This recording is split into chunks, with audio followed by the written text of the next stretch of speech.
Hello everyone, this is KJPC Gaming. Welcome to No Man's Sky. Today on No Man's Sky I am going to show you how to get Cadmium Emeril and Indium. And that's mostly for building your starship's stellar drives. Stellar being the key word here. Cadmium, emerald, and indium are stellar metals, which means that they are related to the type of star. The first thing that we need to do is we're going to have to move some stuff. As you can see, I have the indium drive here, and it is the only drive that's actually required. But in order to get it, you've got to get at least one of the prior drives. But we're going to take that off there. That gave us a little bit of stuff, and I don't know exactly why I've got meaty chunks still. We will put this down there out of the way and pick up our hyperdrive. The stellar drives, if I can show them here, are cadmium, which we will put right there, emerald, which we will put right there, and indium, which is right there. For the cadmium drive, you only need chromatic metal and wire looms. So we're going to go ahead and put that in. For emerald and indium, we need to go get cadmium and emerald. I obviously already have some, but I'm going to show you where to get it and how to get it. There's two ways to get cadmium. One of them is to buy and install ship weapons and then destroy them. You need two ship weapons destroyed will give you, there's one right there, will give you cadmium. If you look at the very bottom, it says dismantle, and for that you get 125 cadmium, one ion battery, and one wire loom. The other way to do it is the old-fashioned way. We need to find a red star. Most of the time, red stars on your map look pink. There's one right there. Most red stars are uninhabited. You can sometimes find inhabited ones, but they're much more rare than anything. So we'll go there because we built that cadmium drive with chromatic metal, which is also a stellar metal derivative. It's made from copper, which is the stellar metal from yellow systems. Okay, here we are in Hirden. It's first contact. You see there's a bunch of stars there. Right in front of us, we have a frost planet that has in its description cadmium dioxide and salt.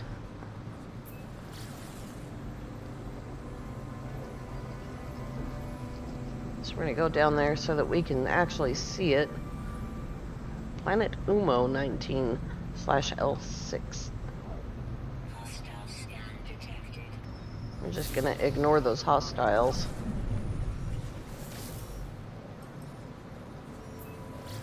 This is permadeath, so there's going to be a lot of that.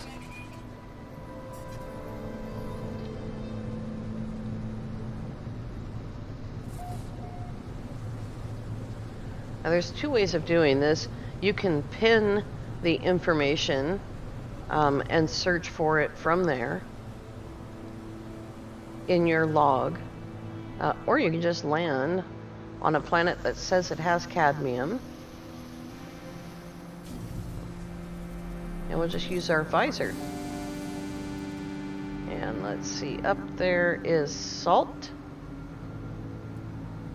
This might take a second. There is some more salt. Cadmium right there, 135 units away. It's going to be right there. You can see it's red. And we're going to put our terrain manipulator on the lowest setting so that we get the most out of it that we can. We need 250. You always need 250, whether it's a multi-tool or it is a stellar drive on your ship. It always calls for 250. Sentinels will not bother you when you are mining with your terrain manipulator. They don't like you using weapons or mining lasers, but the terrain manipulator, they don't care about that.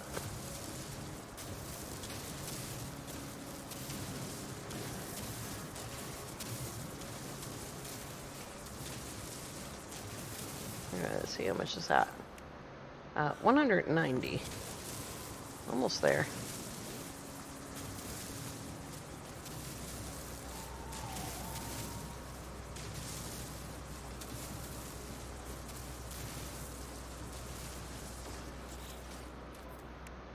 There we go, 250 and a little extra.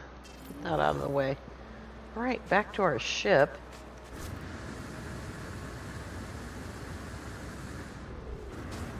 All right, now cadmium, turn that off, is not for the cadmium drive, it's for the Emeril drive, which is the A-class hyperdrive or stellar drive. It says on there, it says hyperdrive upgrade green systems. This gets you to a green system. So we'll go ahead and install that, wire looms and cadmium. And now we can go to a green star system. It is red, green, blue. Red, green, blue is the order.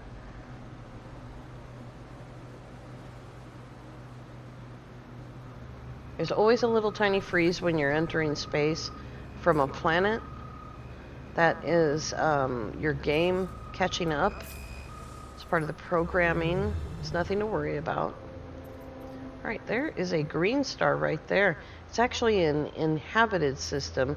Most of them are. And if you click on it and you open up the information there, it says that it's a GEC trading system. And it's tier 2. That's the 2 dots next to trading. And there's a conflict level there because I have a conflict scanner. You don't have to have a conflict scanner, but an economy scanner is super valuable. It gives you all that information.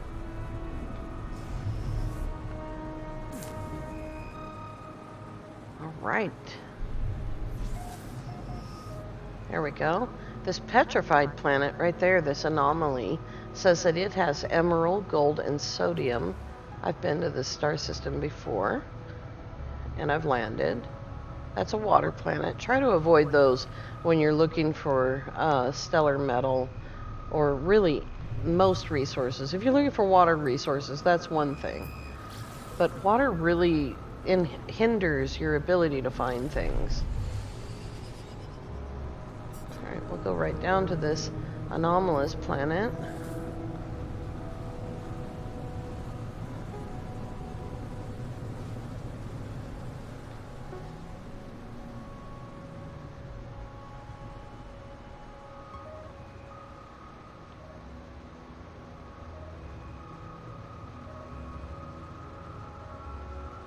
I'm just quickly looking over the surface.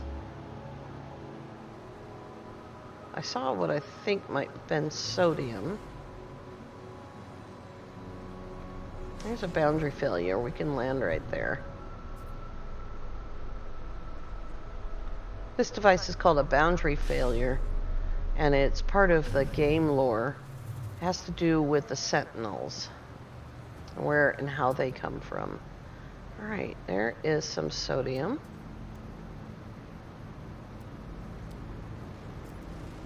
It's an underground thing. And is that all I see? What's that one? There's some emerald right there.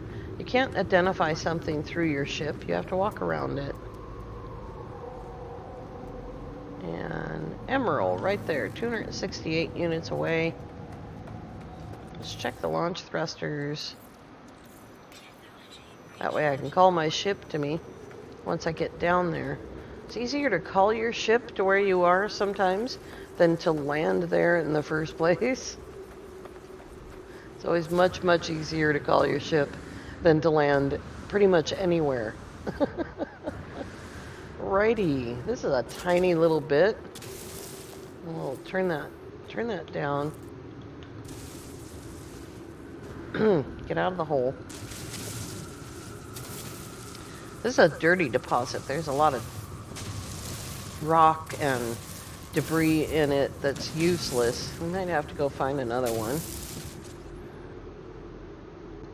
What's that one right there? Sodium. There's another boundary failure down there. Ossified star. And that's sodium as well. Let's try to get some of this. Sometimes your mining beam doesn't work, and that's because there's other things interfering there that you can't necessarily see. Oh, it gets much better under the dirt. All right.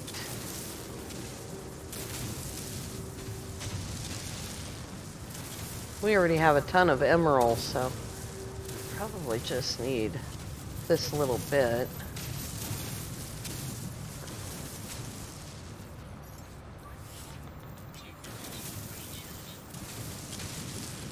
Permadeath takes more supplies to get things done, and it burns through fuel faster, and it's basically a game of hindrance. You have less space to store things. You can store less things in that space. So, there's all kinds of problems with it. All right, let's see how much we have. Oops. It is on the ship. We have 250 right there. All right. Let's call the ship. You might have to look around and get some more if you don't already have that bit of backup. And now we can install the indium drive. There we go. Now, in order to get indium, you're most likely looking for activated indium, not actually indium. But in order to get indium, you just go to a blue star.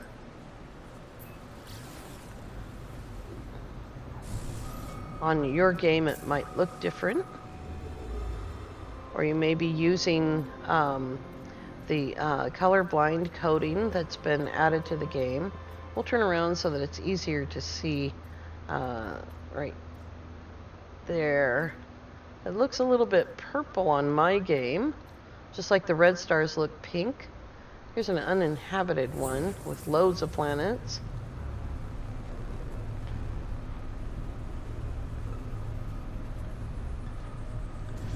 If you're looking for activated indium, try to find a lush planet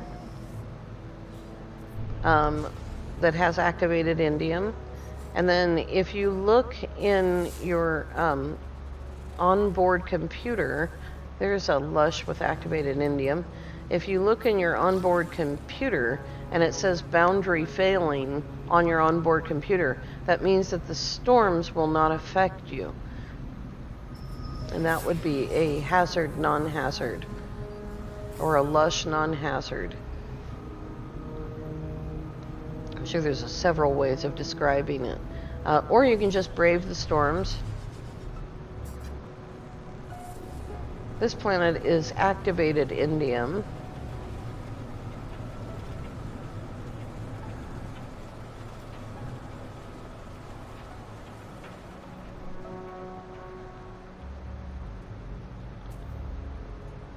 It's a beautiful day. There we go.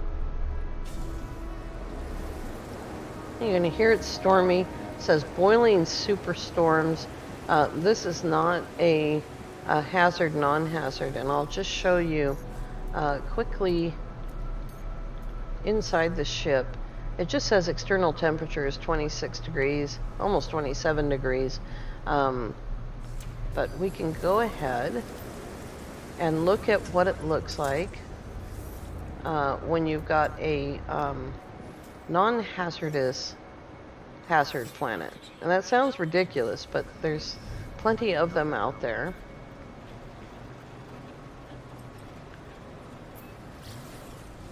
We're going to need a teleporter for that.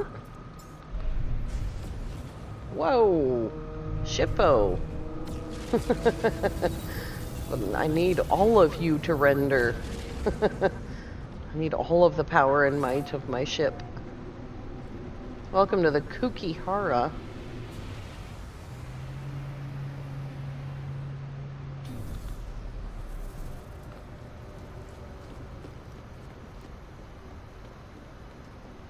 Indium is super special because activated indium is very valuable. You'll have to look around a little bit to get a good price, but it is very valuable, and a lot of people build activated indium farms, and I'm going to take you to one right now.